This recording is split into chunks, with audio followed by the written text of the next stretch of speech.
और बाकी सब लोग कहाँ हैं? आने वाले हैं यार ओनर, मेरे ख्याल से हमें उन्हें घुमाना फिराना चाहिए। हाँ ठीक है, नूर हयात से बात कर लो और एक टूर बना लो इस्तांबुल का। तुम तो जानते हो यहाँ बहुत जगह है। और एक डिनर भी दे देना चाहिए।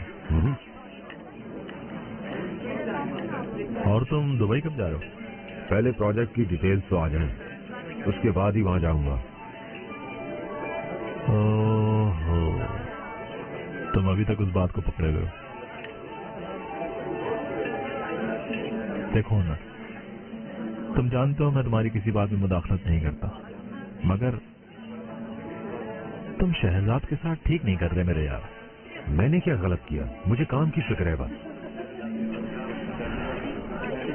तुम्हारा रवैया ठीक नहीं है उसके साथ, शायद तुम्हें अंदाजा नहीं है।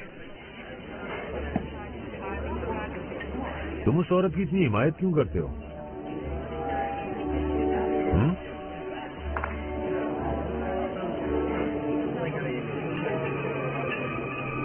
क्योंकि वो मुझे अच्छी लगने लगी।